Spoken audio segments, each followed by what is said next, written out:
crazy. And like you go to the farm and see what they've built now. Like, I mean, it's unbelievable what Star Racing has turned into. And that's what I was thinking too. Like when I was there for the week and a half, whatever, after Southwick, leading up to Millville, I remember going to Stars facility now, which was Carmichael's back then, in the fall of 2012. I called Jeannie and those guys. I said, "Hey, I'm all in. I want to train with you guys." And it was Dungey down there. Yeah. And I remember pulling up. My dad had the motorhome. We had the truck. He was my mechanic. And, Ricky was on the quad, the Suzuki quad, bust a wheelie. And his butt crack was hanging out. And he's like wheeling this quad. And he's just like, he drops the front end down and he looks back and he goes like this, yeah. And that's how it started. No way. And it was just the two shops up there. And it was, Ryan and I in there training and Les Smith. Yeah. It was insane. So how did that come about? So what time did you hire Johnny O? I hired Johnny O in 2015. Okay. Yep. He was working with Barsha. Yeah. And then I was working with my old trainer at the time, Dylan Turner, I'd worked with him throughout my amateur career a little bit. And then we won a championship in 14. And then we split.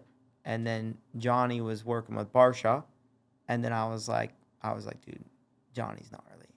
I just remember hearing stuff about him, and I was like, I knew the work ethic that he's done, and I was like, dude, I need that. And then we reached out, and it worked out. Was he still training Dungey at that point? I don't know if he was training Dungey at that point, but I do know that they would still talk. Yeah. They would still talk and connect and check in and, hey, how's things going? And bounce off ideas off each other. And did you know Dungey very well from Millville and Minnesota days? So like there was that connection there? Yeah, I think so. Like Dungey was obviously amateur growing up and Alex was trying to do it. And I remember like I was just eating ho-hos and drinking Red Bulls and Monsters and living my best life. So I would like kind of water the track for those guys, and then they would ride, and then I would ride sometimes, and then other times I just didn't care. So, yeah, I've known Dungey for a long time. And so that and you knew the work ethic he had, and you were like, okay, I can go to the farm and I can grind. I'll get Johnny O. Well, you were at the farm before Johnny O. But you were like, I'll go there, and like that's the place where I can go and do work. I think so too. And like back then at the farm, like a lot of the stuff back then for training was more secretive, right? Like there was like Dungey was like the good 450 guy, and then they brought in a 250 guy, and they didn't really want that. Like nowadays, it's like free game, free for all. Everybody knows what everyone's doing and whatnot, and I kind of respect that. Things were quieter back then a little bit. It had more prestige. Yeah, but it's good too the way it's gone. So back then it was just Dungey was the main guy, and then I was the young up and coming dude that maybe could do something. And I had a really good race with Ricky and at Aona Pass as an amateur in the A class. Yeah, right. Trying to qualify for Loretta's. Was that when he was trying to qualify for Loretta's? Yeah. And like we kind of had like we faced off right there. That's so wild, bro. And just by I was already qualified, but for Loretta's or whatever, but just by going there and doing that race, I think it kind of one thing led to another. Huh. And then next thing you know, like, look, I ended up being down there and training at his facility. Really? Do you think that would have come about if you didn't do that race? I mean, you never know, right? But like, I'm grateful I went there and I did that and we raced each other, and then like, look what happened. Did you beat him? Yeah. I was shitting bricks lining up next to the goat. So that's the year that he was trying to qualify for 25 plus at Loretta's. Mm-hmm. Yeah, Suzuki 450. What year was that? 2012. Yeah. So what? He was like 4 years retired. Yeah, he was fast too. Still ripping. Fast. Bro, I watched him ride when I was there at Star. I stayed at his place the Thursday night, and then we flew to Colorado together. And he was just riding at one of his boys' place on his Triumph 450 and just fucking ripping, bro. The style is so different. Like how he rode was just roll, corner speed, full throttle, all the way, back off, roll, full throttle. Every single time that he could hit the throttle, it was full throttle. Yeah. And it was so straight line, point and shoot. Like you watch him ride and you're just like, oh, that's kind of simple. Like the way that he's riding the motorcycle. Yeah, it's crazy. I remember he just explode the ruts. Not in a bad way, like clutch and then gas and just Just everything full throttle. But it's kind of like you listen to Eli ride, or you watch Eli ride, like he moves the dirt, man. It's like watching a dozer. Like when a dozer rides by you, you feel the ground shake. Yeah, that's dude. Eli. That was Ricky. I've said, I remember the year that I was at the National, I remember Tomac coming down the hill, and you could literally, like, you could feel the guy coming down the hill, and I'd just turn around, and you knew that it was him. Like, it was so heavy braking that the actual ground would move. Yeah. Man, that reminds me of just riding with Eli. Like, I remember the first time I showed up there in 2017. I went to his place in Cortez. Oh, really? Yeah. And I remember just like we were gonna do 2 weeks of tryout, see how it went. If we everything gelled, like I'd be on training with them the whole time.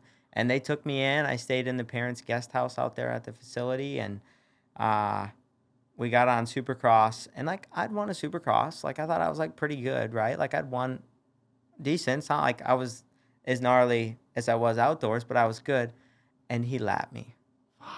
I was like, wow. Was he on a 450 then? He was on a 450. Yeah. And then we went and did our motos, and we did a run, and I had street shoes on just because, like, you know, I was used to running on gravel or pavement. And nope, we went straight rugged, dude. Off on the parents' property, got a cactus in my foot. And that was like, I think when Eli, I was like, this dude's rad. And we just kind of clicked. How long did you stay training with him for? I did the fall of 2017, 18 until I broke my back. And then I missed all of 19 because my back didn't heal right. And I had some issues. And then I returned in the fall of 19. And then I did most of 2020 with them. Yeah. Right. So I fully missed that whole. We had some good years together. Really? Yeah. Yeah, you got to see like the peak. Eli. Damn. Well, he's still. I mean, he's still right there. He's right there. Man, San Diego Supercross this year. I've said it like 100 times, but that's like as good as he's ever been. Yeah.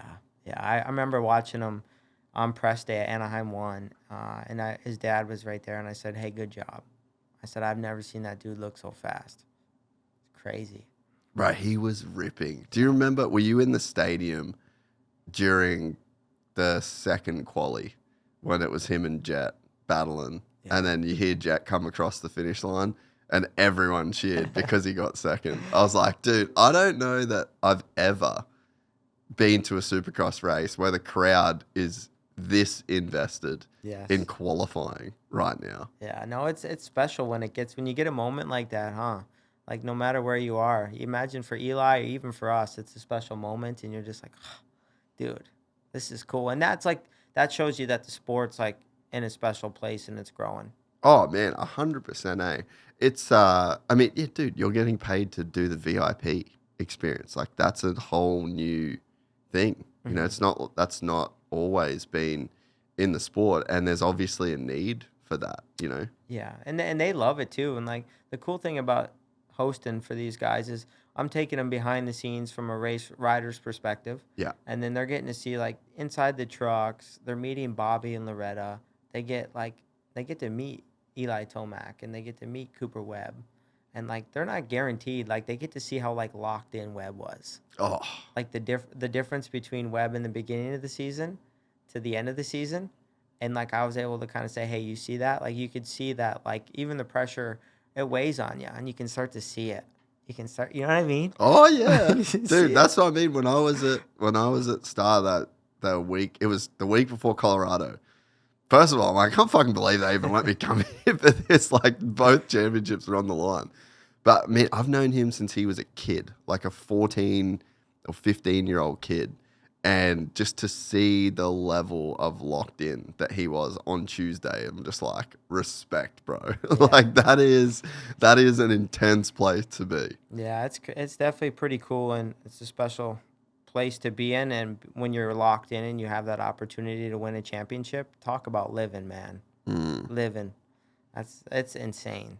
And they just don't come around that often, you No. know, especially like the longer your career goes. Yeah, for sure. You know, I think about this. Like in 2012, I started as, you know, basically did 2 outdoor nationals. Yeah. And that was my pro debut. I had an issue. I dislocated my shoulder. Did Unadilla and then Steel City. Back in the day. Dude, Steel City back in the day. That makes me feel old. Yeah, the fact that, Yeah. that you And can say then that. I go to Carmichael's for 2013. I trained there, you know, and then I got to train with, he was the GOAT, right? If you enjoyed this content, please like and subscribe. And to listen to the full 3-hour podcast, search Gypsy Tales in your favorite podcast platform or click the link in the description below. Gypsy Gang.